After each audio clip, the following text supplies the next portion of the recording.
Hello. Hey, Lee, what's the answer to life, the universe, and everything, according to Douglas Adams? 42. Yes. We are here today, Geeks Assembled, and doing an Audio Heads podcast about 42. Jeez, sorry. It's like I got a nice warrior in my throat. I wonder where that happened. That was the last one. And this one is 42, and it's actually just one story, and it's a long story, six-parter. Yeah. So it's more like, one of those Pertwee stories, but we're gonna go with this thought. Just go with this thought, okay? Just go with it. With me is Lee, and soon I will be visiting with Petey Davison and Sarah Sutton and Janet Fielding and I wish Matthew Waterhouse, but whatever. Anyway, these are things that are going to happen, and so we're celebrating the 40th anniversary of the Fifth Doctor on audio.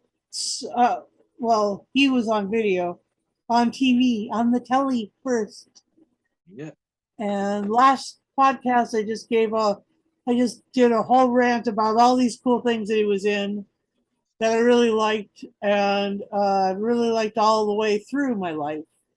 Um, but the important thing to realize is that, the Fifth Doctor, like Lee said in the last podcast, is getting a lot of good writing, and this one was really, it was action packed and fun, even though it was a six-parter, and even though the Fifth Doctor on telly wasn't written as a six-part sort of uh, doctor, really, he was there was a lot of two-parters and some three-parters. Well, one, no, Black Orchid was two. Never mind. There were some two-parters and some four-parters usually. Good stories, but maybe not the best writing. But now we're gonna get some awesome writing, and we already have. I mean, I really like the Fifth Doctor in audio. I mean, when the Fifth Doctor met River Song, that was so hilarious and cute, and I think that's just cute, and that's just. Can you take the cuteness? Oh my god. So anyway, yeah, so like let's uh let's talk about this. What were your opening thoughts about 42? 42, otherwise known as the Auton Infinity. Mm-hmm. Well, what can you say? You've got U.N.I.T. Yes. You've got the Brigadier. Woohoo! Yay! Yay! Yay! Yay! Okay. You've got I'm all right. You've got the Master. You've got Chameleon. You've got Tegan. You've got Taylor. And of course, you say you've got the Fifth Doctor. What a combination! What a story! Oh no. And to do a story like this really, really makes me want the lost story, Yellow Fever, and how to cure it. To be, because that was supposed to be a six-parter. And that was supposedly the Fifth Doctor's story. The Sixth Doctor story. Oh, Sixth Doctor story. But that was supposed to be with the Master and the Autons. Oh. Stuff like that. So they can do something like that. I know there isn't much to go on that script, but hey, we've got great writers. What can adapt? If they could do this with this, I'm sure they could do the Yellow Fever thing. Yeah. Okay. But yeah, this is the Excuse me, conclusion Mr. to. Jason Hayellery, Mr. Nicholas Briggs. Please listen to Lee. He wants the yellow fever and how to combat it. Well, yellow fever. I've had many things this year. Yellow fever, I've yet to have. Um, um, yeah, it's this is the conclusion to what started in the first box set of 40. Yeah. And if you thought the first box set was a little bit confusing with the Doctor jumping through his own time stream, he does it Quantum again in this. leaping. Quantum leaping. Because he's got Quantum the leap. Yeah, he does yeah. it again in this one. He goes forward this time in time to when he's traveling with Tegan and Taylor. And in this one, he doesn't know who Taylor is because the Doctor inside this Doctor doesn't know him. He's never met him yet. So it can get a little bit confusing if you're not a Who aficionado of classic Who, and if you haven't listened to the first box set, yeah, I That think would you really, definitely be confusing. yeah, Okay. Good yeah. point. Good point, Lee. Yeah. You do have to listen to the first box set to carry the story on with this one. Hmm. Um, yeah, it's all about a training unit training exercise, which is infiltrated by the Autons for a rail invasion concocted by the Master and an Prodigal, an alien. Well, she was a Nestine, wasn't she? Prodigal. Yep. Um, She but wasn't. you, She wasn't like the what do they call it? The like the one that turned into a cephalopod I don't know. Was that? in the third Doctor story Oh, I can't remember. in Spearhead from Space. Oh, I know what you mean. Yeah. I don't The know. the head of the Autons. I just Yeah. that's what I'm gonna call it. Um, Go ahead. there's a lot of twists and turns in this.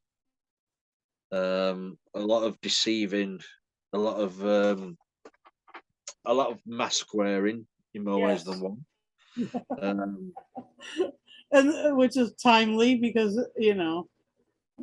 that COVID mask that everybody said was like asphyxiating them. These ones actually did it. and say it's nice to have Tello in this because we don't often get Tello in the audios these days because Mark Strickson lives in New Zealand. Uh-huh. But thankfully you can do home recordings now, can't we? Everybody built their home studio. Yeah. And then also we have John Coleshaw, a brilliant impressionist, whatever you want to call him, voice actor, um, playing three characters in this. Three fully fleshed out characters. Uh, um, the Brigadier Lethbridge Stewart, of course, big hat there from Susan. Chameleon, which he brought to life in several audios before, is back as Chameleon, which I absolutely love because Chameleon was really hard done by in the TV series. Yeah. But they've got him in the audio, so that's brilliant. And of course, this is was it the second time? He's done Ainley Master. Yeah, well, the first time he wasn't really playing the real Master, was he, in the Master anniversary thing? Yeah. But this time he's actually playing the Ainley Master. And what how'd you because you were actually like really close to Anthony. What did you think of his performance and his portrayal? I mean, you're never gonna get it 100%. And Big Finish know that you're never going to get it at 100%. They know that. which he doesn't. He doesn't get 100% for the Brigadier either. No, but No, it's so cool. you're never going to do that. But you can, yeah, you get the essence of the Ainley Master from him. Every so often, the way he says things or the way he chuckles, he has got that off to a T. Oh, my dear doctor, stuff like that. You think, oh, was that Ainley? So, Oh God, but how cool!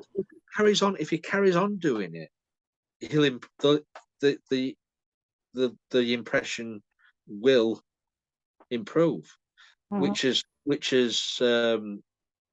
proved true for Tim Trelaw, Jim who does Trevor as John the Doctor. Pertwee as the Doctor is Yeah, really. each box set he's done as the Third Doctor, he's become more and more the Pertwee-esque. Mhm. And I think this is what John Corshaw will do. The more and more he plays the Brigadier, the more and more the Ainley Master will come back, because he will do now. And hopefully, the Ainley Master will go up against other doctors. Uh-huh.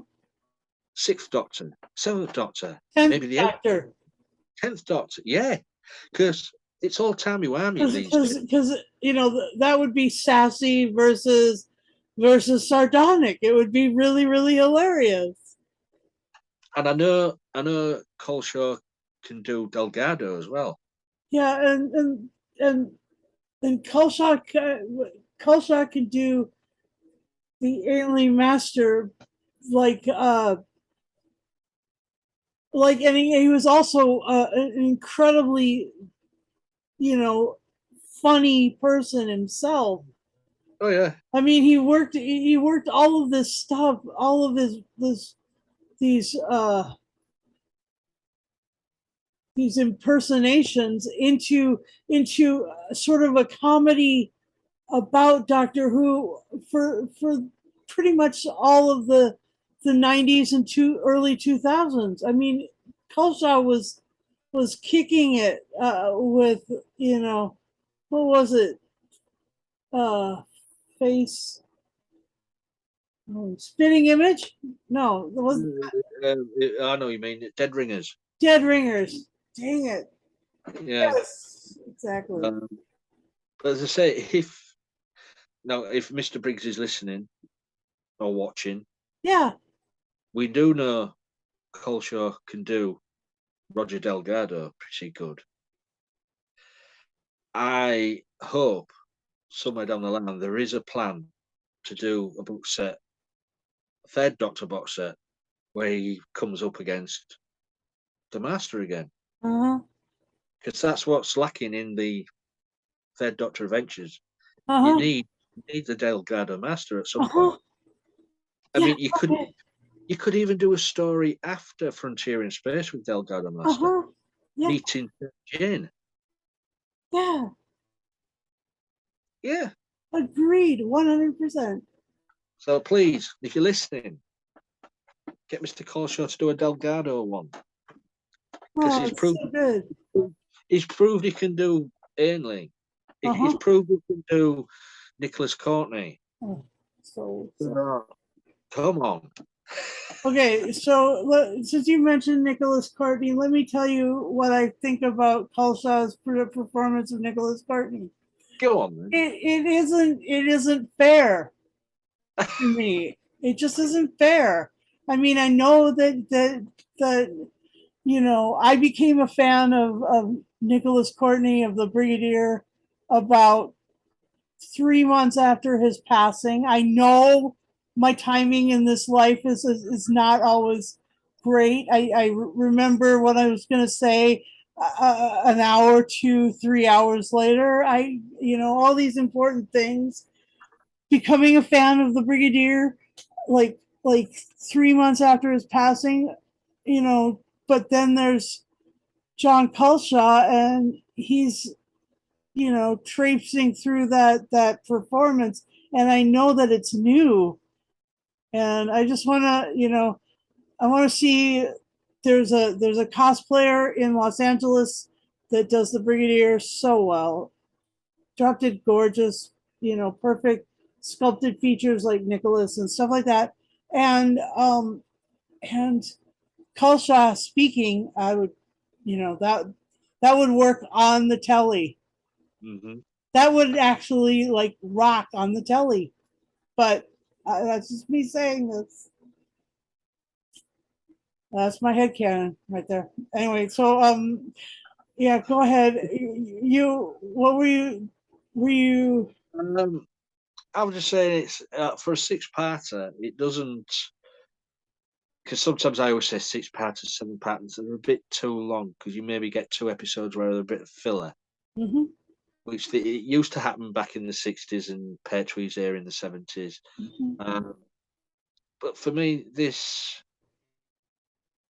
was it needed to be six parts. This one, this was just an epic story, epic conclusion to 40, and to have all the characters in this.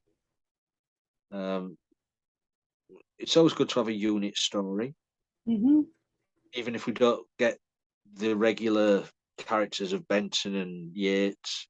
But mhm. if you get one character like Brigadier, you So, can't go wrong. And to mix it up with, you could get the Brigadier, which he knew he'd met the Master from the Five Doctors, so he knew the early Master. mhm, yeah, There was recognition there. he'd given him quite a nice slug at the end of that one. Yeah, but it was. I like the I like the idea that you've got Brigadier and the Master in scenes together, and then you realise it's the same person voicing both. Oh, Like, right. Oh, geez. Yeah. and you just get him so involved in the story. You think, well, hold on a minute, that's one person doing those two different voices. He did- I mean, that's how good he is. That is how good he is. Yeah, I mean, all they needed now really was a scene with Chameleon in it, and it'd be doing all three. Yeah, that's right. And he did sound of he did a good job with Chameleon too.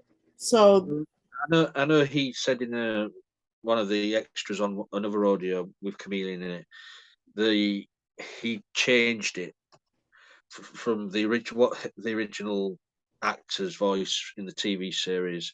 He sort of adapted that to the way he would speak it, but it still had the essence of Chameleon in it. yeah, it's a sort of a higher pitched tenor voice, and like, yeah, yeah. But Then you've got the alien master who's just straight up baritone, and then you've got the brigadier who's a nice round bass, and yeah. So I mean, like those are three really different voice ranges and voice timbres, and oh my gosh, yeah. Okay, so we just joined. Thank you for coming to the John Culshaw Appreciation Society meeting. Could the meeting come to order, please? Thank you. First on our docket is we're talking about 42. well, I'll tell you something as well. John Cole show back in the must be in the 80s. Used to do a radio DJ, local radio here. In your hometown Oh yeah, in Hull? yeah. That's awesome. Did you? Yeah, because I can't remember where he's from, but he's up this way somewhere over that way. But probably about 84, 85, something like 86. He was a radio DJ. Did he sound like a Yorkshire? Well, I don't know, man. I was only 14 at the time. All right. Okay. Yeah, it's hard to remember. I Yeah, I remember. don't remember the guy who used to lead into Dr. Demento when I was 14. So just I forget I asked that question. Another question for you is: did you enjoy the way that they portrayed the Autons? Well, you've got the sounds, haven't you? You've got the sounds of the hands dropping, the guns zapping, Yeah, straight from the TV. yeah, You've got the new sort of with the squid masks, what they were putting on the soldiers, controlling them, and also it was good to have the later on in the story the birth the original nesting consciousness, in space, you know, to have that back in the story because you don't often get the nesting consciousness, the like you saw in Spearhead and Rose. yeah, Um, so because you just usually should get used to get just the soldiers, didn't they? Like in the Terror of the Autons. yeah, Um, but yeah, it was all good, and it all came together in the end because spoilers, we found out why the Doctor's been quantum leaping backwards and forwards in his own time stream in his body. Well, we'll say it's because it's the Master's fault. yeah, The Master's mistake. yeah. He was busy fixing something for the Auton, but that it's just the master being a meanie. Hmm. And the other thing that was really interesting about that was the sound of all the plastic people stomping on things in the spaceship. Also, And also, as well, it was good to go into the Master's TARDIS, but it was as a circus tent again. oh yeah, that's right. Like it was in Terror, Terry of the Outlands. a little nod to the past there. Mm-hmm. But yeah, and say you've got Taylor, you've got Tegan, which Tegan remembers the way the Doctor was in the first few stories, Yeah, because he was telling her that he's not the Doctor she knows, and now it's all coming back to her in this one. Oh yeah, I remember when you said this. I remember when you said that. So she had a bit of background to what he was going through. and So she was able to communicate that with Turlo and communicate that with yeah, Chameleon. yeah, because this Doctor inside that Doctor's body hadn't met Taylor, so he didn't know who he was. Right. And but the Brigadier kind of remembered the car. Yeah, yeah, yeah. It must have The just happened. It must have been like razor thin sliced right between the crashing of the car and the modern undead. well, he did say in this that he'd given up school teaching because it wasn't for him. So it might be sometime after that, because he said he had retired Oh yeah, from the armed forces. yeah. I mean, it could have been a year, could have been 2, 3. You don't know, do you? With Doctor Who, it could. They never really set a Okay, set I date. didn't remember that bit. Must have been when my headphones were turned off. But all in all, though, it was a good conclusion to bring. I mean, both bot sets.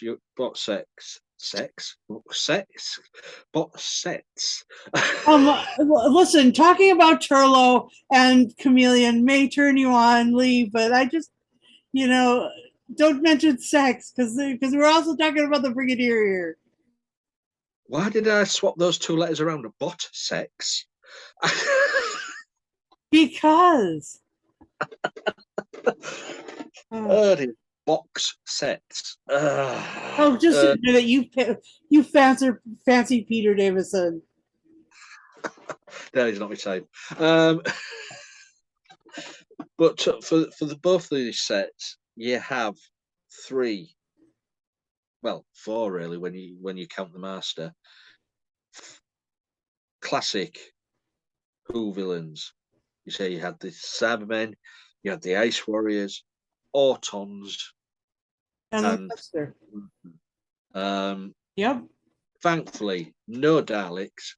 And there was plenty of humans that were like gray in the gray area, Yeah, not completely stand up, and it took people like Turlo and the Brigadier and Tegan and Nissa and Adric to really confront him and say, listen, there's a better way to go about this life. And that was really sweet and brilliant. And the ending of this, without giving too much away, you do have Perry as well at the end of this. Yeah. I won't say how and why and when, because that will give a lot of the story away, seeing as this is a fairly new audio. But that was a nice surprise because she's not credited in this. No, I know. And after we just reviewed 40, and in that it's a sequel to the Tomb of the Cybermen, and there's Dr. Perry's in there. And so every time the doctor says Perry, you're thinking Nicola Bryant. But then, you get to the end of this 42, and boom, there she is. So that's really good. Anyway. Yeah, so yeah, a thoroughly enjoyable six-parter, and I don't often say that about Doctor Who six-parters. I know that. And no Daleks. And so, what would you give? Yeah, I think I've said all my favorite bits. Yeah, have I? I loved the stomping on the roof. I loved how they were trying to figure out where they were in the ship, and then I loved the mask that became like unbreathable and stuff, and Yeah, controlling them and yeah. um, Yeah, it was just fantastic. What'd you give? Do you have anything else to say? I'm gonna yeah. it, apart from Peter Davison's performance in the end of this story was just magnificent, because the way he dealt with the problem what was created by the master. Yes, Um, the scenes what he did at the end of this was just amazing. So a big thumbs up to Peter Davison. 40 years of the Fifth Doctor. Who would have believed it? Eh? I know, right? But I'm gonna have to sort the cat out. It won't be a Hey, minute. what would you give it out of 10? Uh, oh, 10, isn't it? Yeah, it is. All Yeah, right, it's all right. 10. Go sort out your cat, and Scratching it. and bring back a cricket bat. You British person, you. Yeah. So I agree with Lee. This is a 10 out of 10. 10 out of 10 Auton guns. Uh, it was great. The Brigadier was brave and strong and true, and helped explain how important the Doctor was to overcoming these plastic masks and plastic creatures and stuff. And the the sound effect of the the Auton consciousness in the balls, you could hear that throughout, and that was really cool. And so brilliant, another brilliant show. So glad you watched this podcast all the way through the end, because we talked about it for a long time, and but it was worth it because it was a six-parter and there was a lot to be said about it. And somebody really ought to pay John Colshaw three whole salaries for this one, because they did a really good job, three really good jobs. And also yeah, I cannot wait to meet Peter Davison. That to me is just like absolutely thrilling at this point. I'm getting so excited I can explode. Anyway, gonna talk. I'll tell you something. He has mellowed with age. He may have mellowed with age. I've seen him recently driving around the country, the English countryside, with Christopher Timothy, and yeah, so there's that. But oh my gosh, you know, amazing. And once you're the doctor, you're always the doctor. I just there's no two ways about that. And he's in the fact that he does conventions and is involved with science fiction. I mean, even though he did one of the Law and Order, one of the what's his name, Dick. Uh, it's like a forward name. Anyway, that guy who created he did um, a Law and Order show. Anyway, the Law and Order UK, and he had that's a tough show. I mean, that's pretty formulaic, but it's a tough show. I mean, what he was dealing with, the subject matter was really gruesome. And anyway, just because he did that doesn't mean that he's not still adorable in the Fifth Doctor, and little celery on the lapel isn't too far away. Anyway, so fun, and and I can't wait to meet Janet Fielding and Sophie Aldred. Also because they were just in the most recent Doctor Who show, and I just can't tell you how nice it is to see Petey and Colin and Sylvester, sexy Sylvester, and Paul McGann, all on the same screen, with the new doctors and all that stuff. It's amazing.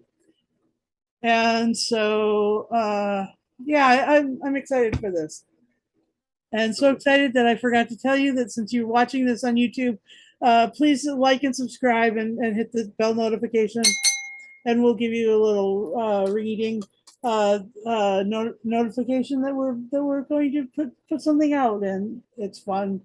I get notifications of our own videos, and I'm like, oh, there it is. That was fun to watch. That was fun to review. And look at this. And so then I go back and watch Lee and I argue at times, and that's just hilarious.